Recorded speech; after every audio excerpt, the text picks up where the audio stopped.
Hey boardies, welcome to AmassGames. My name is Simon. Today we're doing our setup, play and review adventure games, the Grand Hotel Abaddon. Now, this is yet another one of these games that I'm reviewing. Very similar in context to all the others that I've played. This one I'll of course be comparing a little bit to the others, giving a rating overview. It is in 4K and there's an opportunity here to actually see some of the cards, but don't worry, they'll be spoiler free. I'll just show you an initial card that you go on. So crucially, what's different about this location to the other ones is there are ghosts, because we have an old location set basically where there's a monastery, and there are numerous characters and pieces that we're going to be uncovering. You will need an app, although that is actually optional, but we always recommend using it just so you don't spot something you wouldn't otherwise discover in the box. So in this game, it's a cooperative game. It is for 1 to 4 players. I've only ever played it as a 2. And in this game, again, you can solo it and play a couple of characters. You're going to have various locations. So let me show you an example of where we may be starting and what you're going to go up from there. Whilst I'm setting this up, check out my other playlists, my AmassGames playlist, my How to Set Up Play and Review playlist, my Family Mate playlist, my Solo playlist, my Escape Room playlist, amongst others. So in this location, we are going to have a lobby. So you can have a place like this where we could be deciding where we are going from and where we want to be going to. And of course, we are going to have some objectives that we're looking to achieve and address. There are other locations we're looking to explore. And when you go to one of these locations, you are then going to be interacting and reading out entry. And depending on your character, you might be doing certain other things as well. I happen to be playing as Yolanda, and I had a certain mission, which means you may well start off with certain cards. There are other people, there's Yu's mission, there's Jack's mission, and there's Susan's mission. And there are various chapters that you're going to be going to go through. So in this case, we are stuck in there. There's something supernatural going on. There's some certain cards that you're going to start off with and certain things that you're going to be doing. So as I mentioned, you might have a certain character card. In this case, I've got card, I think it said 56.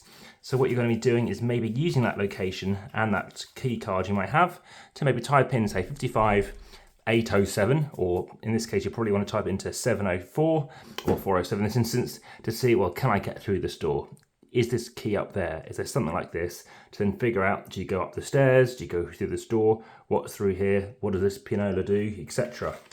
So various characters, various things you're going to be interacting with. You're going to have some NPCs, which has made this game very interesting.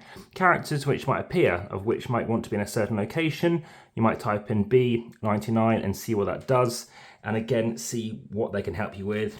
You also might have some ghosts. Some of them might be friendly, some of them might just need to be resolving their past.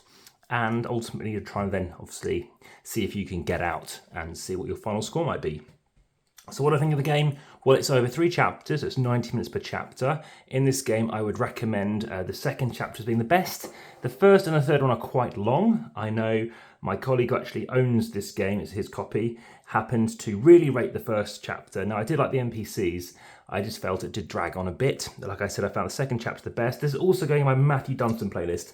Big fan of the designer, met him a few times, highly recommend his games. And again, this is going to go in his playlist to discover other games that you might also like by him too. Overall, my rating though, it is above average. And my average rating again is being 6.37 presently. And that's based on over 2,200 board game reviews. My rating being about a 7.5 or possibly slightly lower than that. But as you see, above average. Is enjoyable. Again, there are others I think in the adventure series I may have preferred. Dungeon might still be as highly regarded and very straightforward. The only improvement of this one and another one I've played since is the fact there's no, like, in my opinion, danger. I don't feel like I'm being punished for just trying to open a door. I feel that generally speaking, this is a bit more of a gentle experience in a good way. Although equally there's a lot of toing and froing that you do need to like puzzle-y and sort out. Sometimes you're trying to figure out stuff thinking, I'm guessing there's this type of object I'm trying to find, and then see if you can find it somewhere. And as I mentioned before, do not open these games if you are going to take some time, in this instance, maybe 4 weeks before you play, because you might struggle to find it. Make sure to take a photo of where you had set up stuff from before. Again, any questions, let me know. The comments are best in YouTube. Aside from that, like, subscribe, hit the notification bell. Also, via those comments and hidden into the description, you can also support the channel via Patreon. There are occasionally competitions, but they are time sensitive via Linktree. Check out Gamers Online as well. Also, head through to Facebook, there are obviously a chance to join the discussion over there. And lastly, on Instagram, there's over 3,000 posts and over 3,500 followers at time of recording as well. So lots to discover, and I look forward to speaking to you again. I think there will be more games, obviously, in this ilk that I'll be talking to you about as well. And I know some of them aren't as well rated, but I think if I can give them a go, then you can actually see for yourself whether or not that is of interest. That is it. So there we go. It's again, you win or lose together. You all have your little objectives as well. And again, I do recommend playing, as I said before, as a 2. I just think it speeds things along quite well. And everything fits in here. If you want to save the game, you have a plastic bag that you can do so you know where your piece is up to. But again, you only have 2. So it kind of seems to imply you probably want to be playing this as a 2-player game as well. And there we go. That is everything to be discussed. So now it's time for me to close the box up and say, back to the table.